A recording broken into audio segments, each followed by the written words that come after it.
네, 계속해서 전문가 모시고 정치권 소식 살펴보겠습니다. 고성국 박사, 박상철 경기대 교수, 소정섭 시사저널 전 편집국장 나와 계십니다. 안녕하십니까? 반갑습니다. 자, 어제 특검에 출석한 김경수 경남지사가요, 18시간 넘는 고강도 조사를 받고 오늘 새벽 3시 50분쯤 특검 사무실에서 나왔습니다. 자, 김경수 지사 목소리 직접 들어보시죠. 충분히 설명했고 수상이 해명했습니다. 수사에 당당히 임했습니다. 들어갈 때랑 입장 변화 없으세요? 여전히 똑같습니다. 유력한 증거 제시했다고 했는데 확인하셨습니까? 유력한 증거나 이런 걸 저희들은 확인했다고 생각합니다. 네, 들어갈 때보다는 18시간 조사를 받아서 그런지 조금 피곤한 거 이외에는 별다른 그게 없는데 혐의에 대해서는 들어갈 때와 마찬가지 입장을 계속 유지하고 있습니다. 그렇습니다. 특검의 창에 대해서 김경수 지사가 방패로 철저하게 팽팽하게 맞섰다. 이런 거가 나오는데요. 일단 특검이 주로 보고 있는 혐의가 이제 두 가지 아니겠습니까? 이 어떤 네이버의 업무를 방해한 댓글 조작 혐의. 그렇죠. 그리고 이제 오사카 총영사 등 공직과 관련된 이제 공직선거법 위반 혐의 두 가지인데, 일단 그 댓글 조작과 관련해서 2016년 11월 달에 경기도 파주 느릅나무 출판사에서 있었던 그 킹크랩 시연회, 이 부분에서 이제 특검은 그 당시 시연회에 김경수 지사가 참석을 했다라고 이제 보고 있는 것이죠. 드루킹의 진술, 그리고 드루킹 측근 3명이 당시 김 지사가 현장에 참여를 했었다라고 진술을 했고, 그 당시에 김 지사가 그 자리에 앉았던 위치라든지 몸짓이라든지 이런 부분에 대해서 대략 비슷한 진술을 한 것으로 그렇게 지금 알려지고 있습니다. 이에 대해서 김 지사는 자신은 그 킹크랩 시연회 자체를 본 적이 없고, 그 드루킹이 댓글 조작을 하는 것 자체를 자신은 알지 못한다라고 그 입장을 그대로 유지를 한 것으로 알려지고 있고요. 지금 이 공직선거법과 관련해서는 지방선거 때 도와달라라는 등의 이러한 이제 거래를 드루킹과 자신은 맞습니다. 한 적이 없다. 이렇게 부인을 한 것으로 지금 알려지고 있습니다. 그렇군요. 킹크랩을 시연한 날짜가 이제 2016년 11월 8일로 정확히 이제 명시가 된 것 같고요. 그렇습니다. 그리고 이 킹크랩이라는 단어가 처음 등장한 거는 그 다음 날인 11월 9일 이 문서에서 이제 처음으로 등장을 했기 때문에 김경수 지사가 그 당시에는 킹크랩이라는 단어를 못 들었을 수도 있겠다, 이런 생각은 추정입니다만 할 수가 있을 것 같은데, 자, 특검이 이번 주 중에 김 지사에 대한 구속영장을 청구할 것이라 이런 전망도 나오고 있습니다. 첫 번째 이 특검의 구속영장 청구 대상이었던 도모 변호사는 영장이 기각되지 않았습니까? 자, 김 지사의 구속영장 청구 가능성과 만약 청구한다면은 그게 법원으로부터 나올 수 있을지 이 가능성 좀 말씀해 주시죠.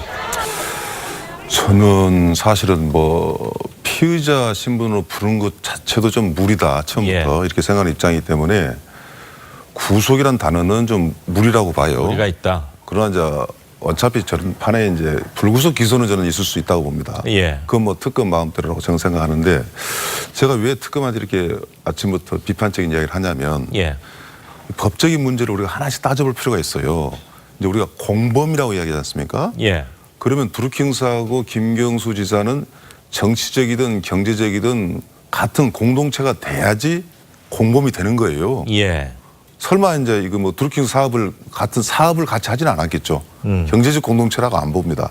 과연 두 사람이 정치적 공동체일까, 아주 가까운 고객과 그런 관계일까 했을 때 이걸 과연 공범이라고 이야기할 수 있느냐, 이게 저는 첫째 의문이고요. 그럼 김 지사를 고객으로 보시는 건가요? 그리고 이 일을 맡아주는 이 정도 관계에서는요, 고객이 저런 형태의 고객이 굉장히 많습니다.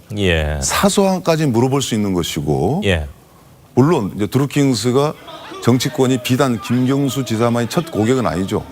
그 전에 하다못해 박근혜 전 대통령도 한때 접근을 하려고 그랬던 등, 그래서 정치권하고는 굉장히 가까운 걸로 제가 이제 알고 있고요.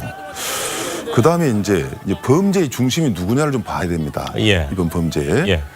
우리가 성공한 특검과 실패한 특검 두 가지가 있는데, 성공한 특검은 박영수, 즉 최순실을 구속하고 또 박근혜 전 대통령을 탄핵시킨 박영수 특검은요, 범죄의 중심이 일단 최순실로 봤어요. 지금 요즘 흔히 비유를 하잖아요.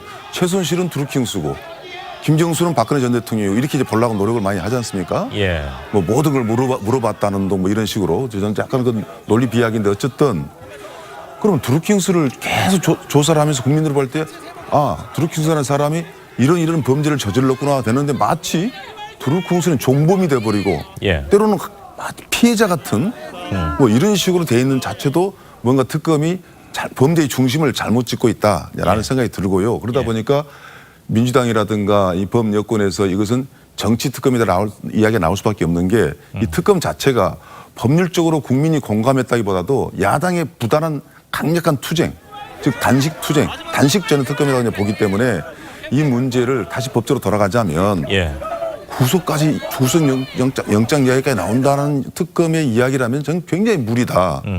마지막 짤막하게 말씀을 드리면 실패한 특검 중에 대표적인 것이 김대중 전 대통령 때 온로비 사건, 옷 걸쳐 입었다고 한 시끄러웠습니다.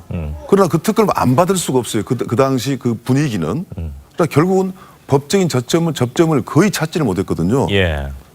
너무 극단적인 비율일지 모르겠지만 이 드루킹스 이 특검을 제가 볼 때는 이건 분명히 김경수 특검이 아니거든요. 그러면 범죄 중심을 보고 나서 그 다음에 거기에 연루된 강도가 세다 그럴 때는 김경수 지사도 벗어나기 힘들 수밖에 없는 상황이 올 건데 그렇기 때문에 구속 영장 청구란 말은 너무나 동떨어진 현재의 상황을 봐서는 그런 용어라고 저는 생각이 듭니다. 그럼 피의자 신분으로 부른 거조차도 조금 납득하기 어려운 부분이 있으신 건가요, 박 교수님? 저는 그래요. 그러나 피의자 아니고는 부르기는 좀 그렇죠. 단순히 참고인으로 부르기는 좀 뭐하지만 저는 피의자도 좀 무리다 싶은데 조금 할 수도 있다. 구속이란 말은 좀 지나치다라는 생각이 듭니다. 그렇군요. 자, 고 박사님. 지금 특검이 김경수 지사를 피의자 신분으로 적시하고 또 드루킹과 공범관계라고 설명하면서 소환하지 않았습니까? 그렇죠. 이 공범에 대해서는 뭐 해석이 여러 가지 있을 수 있는데 그 도둑들이라는 영화 있잖아요. 또 김윤식 씨, 이정재 씨 뭐 이렇게 막 하고 가가지고 김혜수 씨 맞습니다. 이 뭐 서로 배신하고 서로 뒤에서 뒤통수 치면서도 그 사건과 관련해서 공모하면 공범이에요. 그러니까 공범들이라는 게 무슨 공동체여야 되는 것도 아니고 우선 인간적으로 친해야 되는 것도 아닙니다. 그 범행을 같이 모의하고 같이 실행했느냐가 핵심이에요. 지금 특검은 그렇다고 보는 것 같습니다. 그러니까 공범이라고 적시한 거죠. 그러니까 드루킹의 댓글 조작, 이 범죄 행위와 관련해서 드루킹과 김경수 지사가 공모했느냐, 그리고 뭐 서로 무슨 같이 뭔가를 실행을 같이 했느냐. 이것을 밝히는 게 핵심이에요. 두 사람이 무슨 관계인지는 뭐 정황인 것이죠. 그다음에 이 초기에 경찰이 아주 허술하게 약간의 업무태만까지 부실 수사를 하는 바람에 넉 달이나 지나서야 이제 특검이 발족하지 않았습니까? 그 과정에서 많은 증거들이 유실됐을 거라고 다들 지금 추정합니다. 그런 여러 가지 어려운 조건에도 불구하고 특검이 김경수 지사를 현직 지사를 피의자 신분으로 적시해서 소환할 정도의 조사와 증거들을 어쨌든 확보한 겁니다. 그러니까 특검 입장에서는 현직 지사를 드루킹과 공범 관계에 있는 피의자라고 적시하고 부를 정도로 물적 증거와 또 관련자들의 진술을 확보했다고 자기들이 판단하는 겁니다. 여기에 대해서 김경수 지사는 지금까지 알려진 바로는 소환 조사하기 전에 공개적으로 언급했던 입장에서 하나도 변하지 않고 그대로 진술한 것 같습니다. 그렇다면 특검과 김경수 지사 간에는 전혀 그 접점이 형성되지 않고 팽팽하게 평행선을 달렸다는 뜻 아니겠습니까? 자, 이런 상태에서 특검이 다음 취할 수 있는 수순은 뭔가?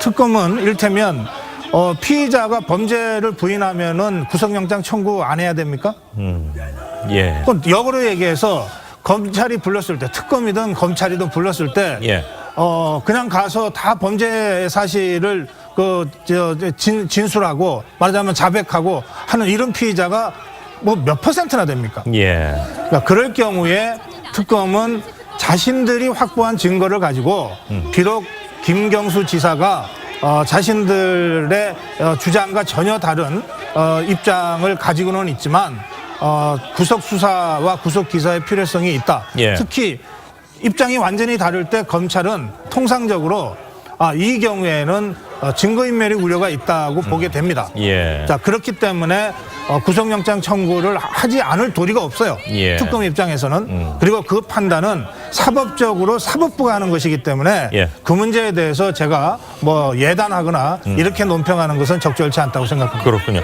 자, 불구속 기소 정도는 몰라도 이게 특검 자체가 뭐 여야 합의에 의해서 어쩔 수 없는 상황이었기 때문에 한 것이다. 이렇게 말씀을 해주셨고 또 영화 도둑들을 이야기를 하시면서 이 배반 배신 얘기를 하시면서 다 모든 사람들이 공범 아니냐. 두 분 말씀이 분명히 좀 일리가 다 있다고 저는 생각을 하는데요. 자, 특검이 무리하게 김 지사를 피의자로 전환했다. 이렇게 여당은 얘기를 하고 있습니다.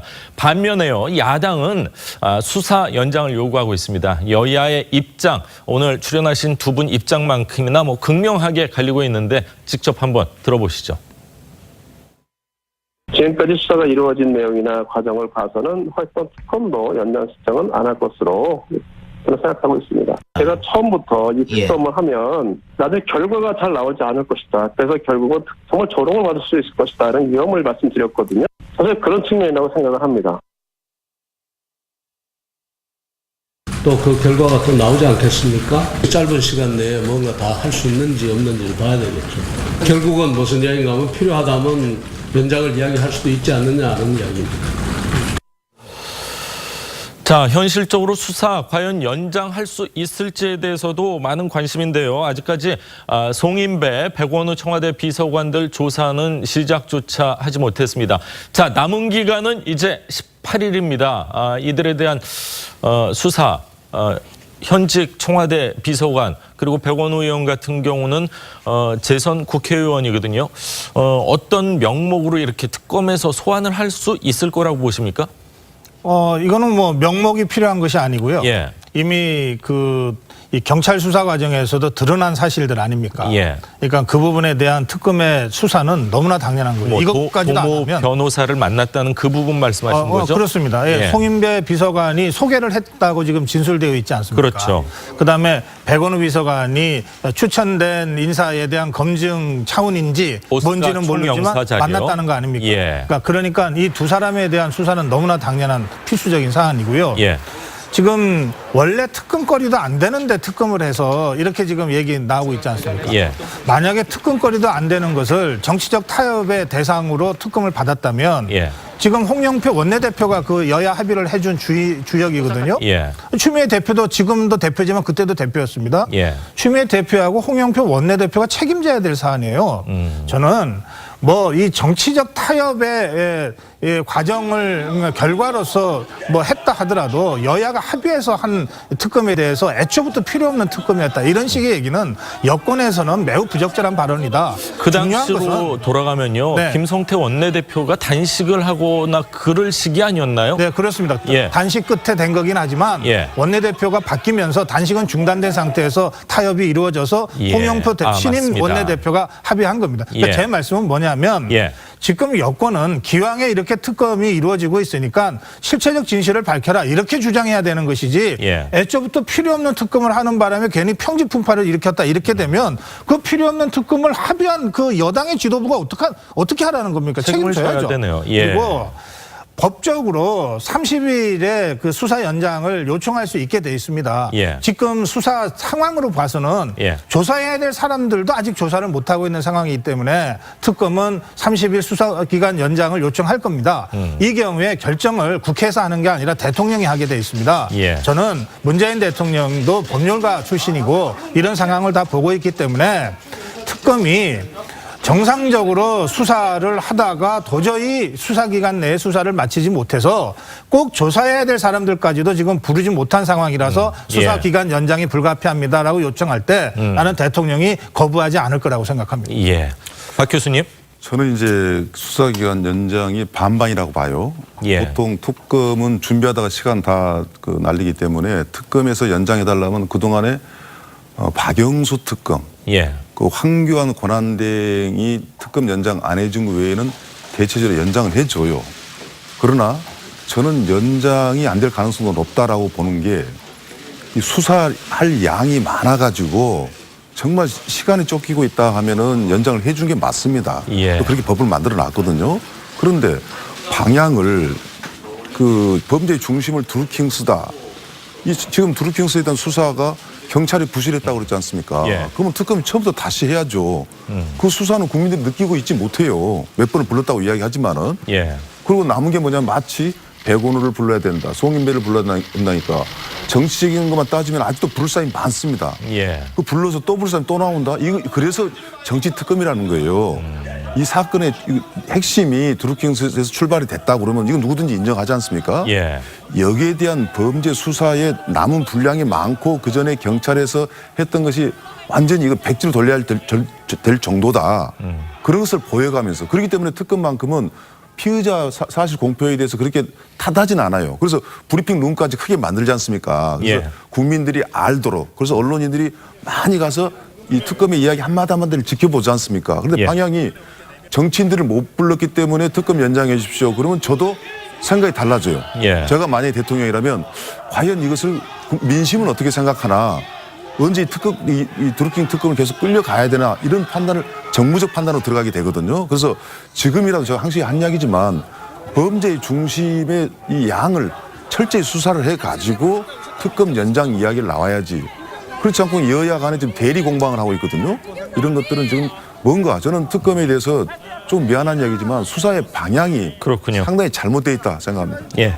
자, 과연 뭐 이번 주 중에 구속영장을 청구할 수 있을지 또 지금 말씀하신 것처럼 청와대 현직 비서관 2명을 특검에서 소환할 수 있을지도 계속해서 지켜봐야 될 것 같습니다. 다음 이야기를 좀 하겠습니다. 임태훈 군 인권센터 소장이요. 장관에게 결재를 받았다 이러면서 군 간부들에게 호통을 치면서 회의 안건 의결을 요구했던 것으로 전해지고 있습니다. 회의에 참석했던 군 간부는요. 병역을 거부한 사람이 화를 내면서 회의를 움직이는 게 꼴불견이었다면서 이를 주변에 털어놓기까지 했다고 하는데요. 자, 이미지 기자 리포트 보시죠. 안녕하십니까.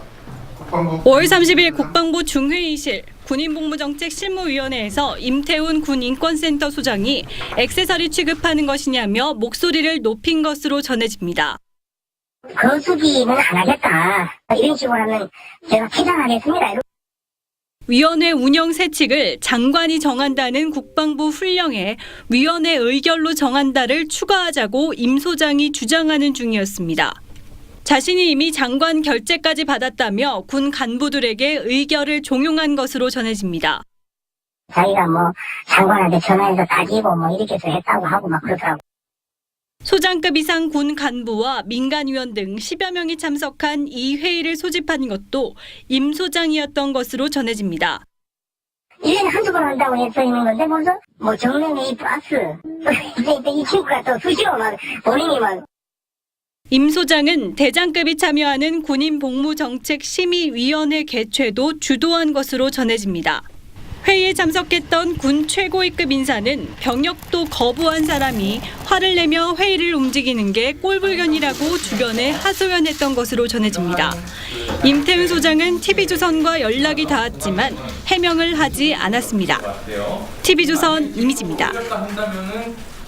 네, 명예를 중시하는 군인들, 특히 장군들 입장에서는 굉장히 좀 자존심이 상할 수 있겠다 이런 생각이 들 정도인데요. 자, 임태훈 소장 민주당 의원의 입법 보조원으로 등록된 사실도 추가로 알려졌습니다. 그렇습니다. 시민단체인 군인권센터 임태훈 소장이 2016년부터 민주당 재윤경 의원의 입법 보조원으로 등록해서 국회를 수시로 출입을 한 것으로 그렇게 지금 알려졌습니다. 이 국회의원들은 2명의 입법보조원을 둘 수가 있습니다. 네. 무급인데 현재 국회에도 한 300여 명 가까운 이 입법보조원들이 활동을 하고 있습니다. 그럼 한 의원실에 1명 정도는 있다는 거네요? 그렇습니다. 예. 기본적으로 그 정도는 있고요. 이 재윤경 의원 같은 경우는 주로 이제 이 금융 쪽에 본인이 전문가이기 때문에 정무위죠. 예, 정무위 소속이고 반면 이 군인권센터는 주로 이제 국방위 활동과 그렇겠죠. 관련이 있지 않습니까? 예. 그렇기 때문에 과연 상임위적인 측면이나 이런 부분에서 어떤 관련이 있는지 궁금증이 일고 있는데 일단 재 의원 쪽에서는 임 소장과 입법 활동을 같이 했다. 이렇게 지금 설명을 하고 있는 상황입니다. 그렇군요. 임태훈 소장이 여권과 유착돼 있다 이런 의혹이 계속 제기되고 있는데 자 임일각에서는 임 소장 활동이요 시민단체의 정치적 중립성 이거 훼손하는 거 아니냐 이런 주장도 나오고 있는데 이 부분에 대해서는 고 박사님은 어떻게 생각하십니까? 뭐 임태훈 소장이 뭐 인권 단체 활동, 시민 단체 활동을 하는 건 그 사람의 자유죠. 예.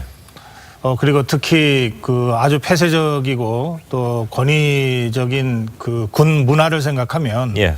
군의 민주화와 군 인권 보호를 위한 이 다양한 형태의 시민단체 활동이 더 활성화될 필요도 있다고 저는 생각합니다. 예. 그런데 우리 상식적으로 시민단체는 그 이를테면은 재벌 개혁을 주장하는 시민단체가 예. 재벌 돈 받고 재벌의 무슨 사회이사 활동하면서 무슨 재벌 개혁하고 감시한다 그러면 설득력이 떨어지지 않겠습니까? 엄청 욕을 먹겠죠. 지금 군인권센터 소장이라고 하는 것이 이 사람의 대표 직함인데 예. 그런데 실제로 군 장성들이 참석하거나 국방부 주요 간부가 참석하는 회의에서 뭐 상당히 좀 고압적으로 뭘 했다고 지금 논란이 되고 있을 정도면 예.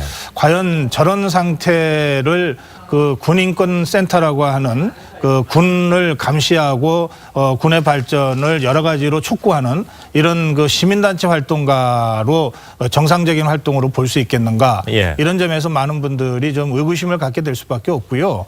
저는 그것은 임태훈 소장이나 군인권센터의 시민단체로서의 권위를 스스로 실추시키는 행위다 그렇게 생각합니다. 그래서 양자택일을 좀 했으면 좋겠다. 예. 아예 직업적으로 군 관련 활동을 하든지 예. 아니면 군과 정말 중립적이고 독립적인 거리를 두면서 군 관련 시민단체 활동에 좀 전업하든지 했으면 좋겠고요. 국회와 관련해서는 시민단체 활동가가 뭐 그 관련 상임위와 또는 뜻이 맞는 의원들과 입법 활동을 하는 것 자체는 저는 상당히 뭐 바람직한 어떤 그 이 활동 모델 중에 하나가 될 수 있다고 상임위하고 생각합니다. 연관이 있었을 그런데 지금 때죠. 재윤경 의원과 임태훈 소장이 과연 무슨 입법 활동을 할 수 있는지는 전혀 지금 설명이 안 되거든요. 예. 그러니까 그런 점에서도 저는 이 부적절한 부분들이 좀 있을 수 있다. 이것은 재윤경 의원 측에서 좀 설명할 필요가 있다 생각합니다. 예. 그리고 이와 관련해서 전체적으로 지금 임태훈 소장이 이 군 개혁이나 기무사 개혁과 관련해서도 지금 여러 차례 중요한 포인트에 중요한 인물로 등장하는데 예. 이 사람의 이러저러한 좀 이 부적절하게 보이는 여러 활동들이 오히려 현 정부의 군 개혁의 진정성을 자꾸 의심케 하는 이런 상황들이 만들어지고 있기 때문에 이것은 임태훈 소장 스스로가 좀 이 결자해지 차원에서 자기 신변을 정리했으면 좋겠고 또 이 집권 여당이나 정부 차원에서도 아니 뭐 그거 그 사람 개인의 역할과 활동 아니냐라고 놔둘 수 없다. 예. 지금 어쨌든 군 개혁 문제는 대통령이 직접 관심 갖고 있는 문제 아닙니까? 그러니까 이런 식의 소모적 논란, 제가 임태훈 씨를 이렇게 평론하는 것 자체가 예. 제가 지금 이런 평론을 해야 되나 할 정도니까요. 예. 그런 점에서 좀 정리가 필요하다고 좀 말씀드립니다. 예, 박 교수님. 저도 그래요. 방금 말씀 잘하셨는데 과연 평론의 가치가 있는가 이 예. 주제가 예. 뭐 임태훈 소장에 대한 것이 아니고요. 그런데 이제 저는 이제 첫째 이제 몇 가지는 제가 짚고 가고 싶은 게 시민단체가 정치적 중립을 지켜야 된다라는 말은 맞지 않는 말 같아요. 어쩌면 시민단체가 아주 정치적일 수밖에 없습니다. 보수적일 수도 있고 진보적일 수도 있고 정치적 관심이 굉장히 다양할 수가 있거든요. 근데 임태훈 소장 같은 경우는 국방 문제라기보다도 국방 전문가라기보다도 어떤 인권 문제에 치중돼 있단 말이죠. 본인 스스로 어떤 양심적으로 병역을 거부한 사람 아닙니까? 이것은 국방 계획하고는 전혀 무관한 사람이에요. 그런데 왜 그럼 저분이 국방 계획의 이 큰 이 흐름 속에서 중간에 이제 딱 들어선 것 자체가 이제 약간 이색적이면서도 논란거리가 이제 되고 있는 건 사실이지만은 뭐 각 부처에 가보면 특히 이제 국방 뭐 이렇게 뭐 그 정책 참모 무슨 그 자문위원들 회의를 가면 수십 명 분이 와 계세요. 그러면 병역 전문가만이 아니라 어떤 분은 언론인도 계시고 어떤 분은 생각지도 않은 이색직업을 가진 분도 계시거든요. 굉장히 다양한 시각이 있을 수 있어요. 그래서 저는 이 임태훈 소장이 뭐 민주당 뭐 입법 보존도 마찬가지입니다. 뭐 민주당의 어떤 멤버라기보다도 진보적인 사람이다 보니까 민주당 쪽에 많은 그 일을 했고 뭐 이 정도로 그 취향으로 볼 문제라고 보고요. 예. 이런 것들이 이제 예를 들어서 이런 움직임이 임태훈 소장의 움직임을 저는 인정해야 된다 본다. 그럼에도 불구하고 이런 것들이 국방부의 무슨 정책 결정에 부당하게 뭐 작용을 했다. 그럴 때는 이게 문제가 되지만 그렇지 않다면은 이것은 결코 뉴스거리가 된다는 것 자체가 우리나라가 너무 좀 인색하고 보수적이다. 뭐 이렇게 생각합니다. 그렇군요. 자, 다른 이야기를 좀 하겠습니다. 업무에 복귀한 문 대통령 정동영 이 평화당 신임 대표에게 전화를 걸었습니다. 아무래도 국회에서 도움을 받을 일이 많기 때문에 야당 대표에게 처음으로 이제 협치성 전화를 건 거 아닌가 이렇게 생각이 드는데, 자, 이런 가운데요. 대기업과 관련해서 청와대에서 뭐 이런저런 말이 참 많았는데 김동연 부총리, 이재용 삼성전자 부회장 어제 첫 만남이 있었습니다. 그렇습니다. 원래 한 2시간 만나기로 했는데 시간을 좀 넘겨서 3시간 30분 정도 이렇게 만났습니다. 만나기 전부터 이른바 구걸 논란이 이제 제기가 되면서 이 김동연 부총리가 개인 입장문까지 내고 반박을 하는 그런 상황이 벌어졌고, 청와대에서는 어쨌건 이 계획 자체를 조정을 한 적은 있지만 구걸이라는 표현을 쓴 적은 없다. 이렇게 이제 해명을 했었죠. 김동연 부총리는 삼성은 우리 경제의 대표주자다. 이렇게 얘기를 하면서 창업자인 고 이병철 회장이 탐독했던 톨스토이 단편선 논어 이런 책을 이제 이재용 부회장에게 선물을 했습니다. 이재용 부회장은 삼성만이 할 수 있는 기술 개발과 사회 가치 창출을 통해서 일자리를 만들겠다 이렇게 얘기를 하면서 이 바이오 산업에 대한 규제 완화 같은 것들을 요청을 한 것으로 그렇게 지금 알려지고 있습니다. 자, 김동연 경제부총리 어제 브리핑에서요. 이런 표현, 참 구걸이라는 표현 자체가 참 이미지가 좋지가 않은데 이 구걸 논란에 대한 입장을 직접 밝히기도 했습니다. 들어보시죠. 저희가 투자와 고용 규모에 대해서 요청한 적도 없고요. 더군다나 그런 부분에서 요청을 한 적도 없고, 그렇게 기업에 대해서 구체적으로 어떤 것을 요청하거나 종용하는 것은 제 철학하고도 맞지 않습니다. 자, 두 사람의 첫 만남 어떻게 보면 좀 어정쩡하게 끝난 듯 하기도 합니다. 뭐 이 논란 때문인지 뭐 투자 뭐 상당 부분 투자할 계획이다 이런 거 발표할 것 같았는데 뭐 바로 연결되는 건 아닌 것 같아요. 어떻게 보셨는지요? 저는 어쩌면 이제 삼성이 투자 계획은 아마 있을 거예요. 그렇겠죠. 그리고 또 이 정부에서 요청을 하면 기업의 발전에 큰 저해가 안 되면 또 응할 상황도 저는 된다고 보고요. 방금 이야기 나왔지 않습니까? 구걸 뭐 이렇게 논란한 것 자체가 즉 삼성의 부회장과 삼성의 회장과 지금 현재 부총리가 만난 것 자체가 상당히 좀 이슈가 되고 있지 않습니까? 여러 가지 배경도 있잖아요. 이 상황에서 만약에 삼성의 이재용 회장이 뭐 투자 계획을 발표를 하면 이것도 뭐라고 얘기했습니까? 뭔가 잘 보이려고 또한 제2의 또 다른 무슨 사법적 구걸이다 이런 표현이 나와버릴 거예요. 그래서는 삼성이 오히려 이제 그 자리에서 어떤 의미에서 화답을 위해서 삼성은 이런 투자 계획을 갖고 있다라고 이야기하고 싶음에도 불구하고 오히려 다른 장소에서 했다고 저는 보류를 했다고 보고요. 지금 저는 그 기업과 현 정부와 노동자의 관계를 배제적, 투쟁적, 대결적 관계로 안 봤으면 좋겠어요. 지금 이제 문재인 정부도 분명히 해야 될 것이 이제 포용 성장이라는 말을 하거든요. 포용 성장이라는 자체가 뭐냐면 기업과 노동자가 뭐 동시에 포용이라는 그 단어 자체가 있지 않습니까? 혁신이라는 단어도 대기업을 빼고 중소기업 중심으로 하겠다는 게 아니라 대기업과 중소기업이 같이 갈 수 있는 그런 방향으로 혁신하겠다는 것이거든요. 그래서 포용과 혁신이라는 그 단어에 대한 국민들이 좀 친밀하게 갖도록 그래서 대기업은 대기업대로 노동자는 노동자대로 같이 할 부분이 있고 때로는 서로 임금 부분을 놔두고 투쟁할 수도 있는 부분이거든요. 이런 부분을 지금 언론인지 국민들은 상당히 좀 긴장된 관계로 본 건 저는 사실이라고 보고요. 구걸이라는 단어는 맞지는 않고 대신 이런 말이 안 나오도록 정부 입장에서는 경제는 현실이거든요. 경제가 정치하고 같이 엎여서 가지는 않기 때문에 경제의 부분에 가난한 기업이든 노동자든 좀 편한 마음을 갖도록 뭐 그런 그 정부의 노력이 필요하다고 봅니다. 고 박사님. 지금 이제 우리 경제 걱정하는 분들이 한두 분이 아니시죠. 투자, 고용, 성장률 이 모든 맞습니다. 수치가 지금 한국 경제 이게 지금 추락하고 있다는 걸 보여주고 있습니다. 그런 상태에서 일자리를 어느 정권보다도 강조했던 문재인 정부가 애초 자신들이 설정했던 목표치의 3분의 1밖에 지금 미달하고 있지 않습니까? 이런 상태에서 언제까지나 국민 세금 가지고 추경 편성해서 뭐 이 한시적 일자리로 때울 수는 없잖아요. 결국은 기업들이 투자해야 투자가 우선 이 경제가 활성화되고 일자리, 질 좋은 일자리, 안정적 일자리가 확보된다고 하는 건 이건 정말 삼척동자도 아는 일입니다. 저는 경제부총리가 그런 문제의식을 가지고 기업 총수들을 만나서 투자를 설득하고 하는 것은 너무나 당연한 그 사람의 책무다 이렇게 생각합니다. 예. 삼성 정도의 글로벌 기업은 트럼프도 오라 그러고 푸틴도 오라 그러고 전 세계 주요국가 정상들이 다 좀 우리나라에 와서 투자해 주세요. 뭘 좀 해드릴까요? 그렇죠. 이러는 기업 아닙니까? 맞습니다. 이게 우리 경제 현실 아닙니까? 예. 그래서 저는 특히 김동연 부총리가 어제 무슨 얘기했냐면 일자리 20만 개만 만들어진다면 내가 광화문에서 춤을 추겠습니다 이랬거든요. 예. 그 정도로 지금 절박한 상황이에요.